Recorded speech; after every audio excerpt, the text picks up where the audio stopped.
At 6:40 a.m. on February 22, 2024, Jose Ibarra left his apartment with the intention of finding a female victim to sexually assault.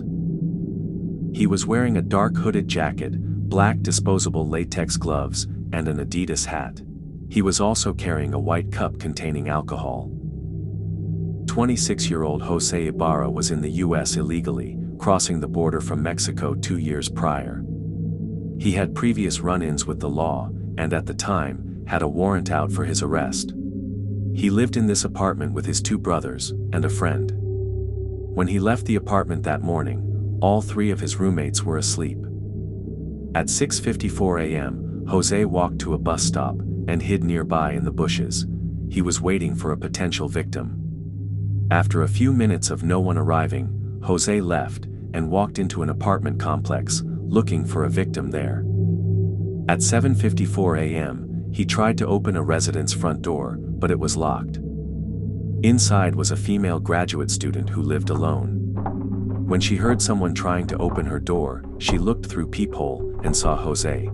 She said, "Who are you?" Jose quickly ducked and took off toward the hiking trail. She then called the police and gave them a description of what he was wearing. At 9:03 a.m., 22-year-old Laken Riley left her house to go on a run. On a University of Georgia trail, she had her iPhone and a smartwatch on.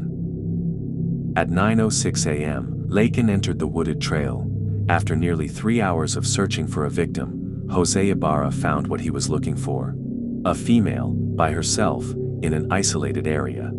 Jose saw this as his moment of opportunity and attacked. At 9:10 a.m., Laken was ambushed. Jose violently took Laken down and covered her mouth. Laken was able to initiate the SOS on her phone, which dialed 911. Laken dropped the phone at this time, as she struggled to defend herself from Jose suffocating her. Dispatch called out several times, but there was no answer. Jose then grabbed the phone and ended the call. But his glove now had a hole in it, exposing his thumb, which left his print on the phone. Jose then dragged Laken into the woods, 60 feet off the trail. Here, Jose attempted to sexually assault Laken, pulling her shirt up, exposing her chest. But she fought back vigorously, scratching Jose in the neck and arms. Jose was unable to make Laken his sexual victim, so he strangled her, then grabbed a rock and hit her over the head repeatedly. Laken's cause of death was asphyxiation and blunt force trauma to the head. The attack lasted a full 18 minutes. Laken's smartwatch showed her heart stopped at 9:28 a.m. At 9:44 a.m., Jose returned to his apartment complex, which was only 1 mile from the scene of the crime. He threw his jacket in a dumpster, then tossed his black gloves in some bushes. By 9:58 a.m., Jose was back inside his apartment. 20 minutes later, Jose exits his apartment wearing different clothes and has the clothes from the crime in a trash bag, which he throws into a different dumpster.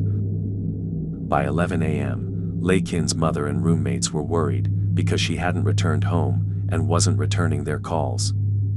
Laken's mother had sent several unanswered texts by this time. 9:38 a.m. Call me when you can. 9:58 a.m. You're making me nervous not answering when you're out running. Are you okay? 11:47 a.m. Please call me, I'm worried sick about you. Laken's roommates, Lily Steiner and Sophia Magana, used the Find My Phone app to see Laken's last known location, which was on the trail. At 11:36 a.m., they went out looking for Laken, but couldn't find her.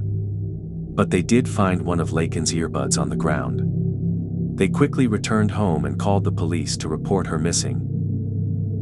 At 12:38 p.m., police were searching the woods for Laken. Sergeant Kenneth Maxwell is the one who discovered her body. He rushed over and called out to her, then began performing CPR on her, but she was unresponsive. The police then began searching all nearby dumpsters, looking for clues to the crime. This is when they found Jose's jacket that he threw away earlier that morning. It had blood and leaves on it, and a long brown hair caught on a button. The police then found the black gloves that Jose threw in the bushes, which also had blood them. A nearby resident showed the police their Ring doorbell footage, which showed Jose disposing of the jacket and gloves while carrying an Adidas hat. Now the police had a suspect, with a description. The following day, on February 23rd, as police were scouring the area, they saw a man matching the suspect's description, wearing the same Adidas hat, walking in the complex where the items were dumped. The police followed him to his apartment and detained him. This was Diego Ibarra, Jose's older brother. They questioned him about the crime, which he claimed to have no knowledge of. They then found dirt and mulch on the hat, which matched the crime scene. The police then got a search warrant for the apartment, and asked all its occupants to exit. This is when police first encountered Jose. They immediately noticed fresh wounds on his neck and arms, as if he'd been in a fight. They were all taken down to the station for questioning, where they all confirmed that Jose was the person in the video dumping the jacket and gloves. Is that you or your brother? Sí, ¿es usted o es su hermano? No, es de él. Es him. Jose was then arrested for the murder of Laken Riley, and was given no bond. Jose Ibarra's trial began on November 15, 2024. During the trial, the prosecution presented all the evidence against Jose. He was captured on camera earlier that morning, attempting to enter a female's apartment. The cup he was seen carrying was found nearby with his DNA on it. His cell data located him at the exact location of the crime.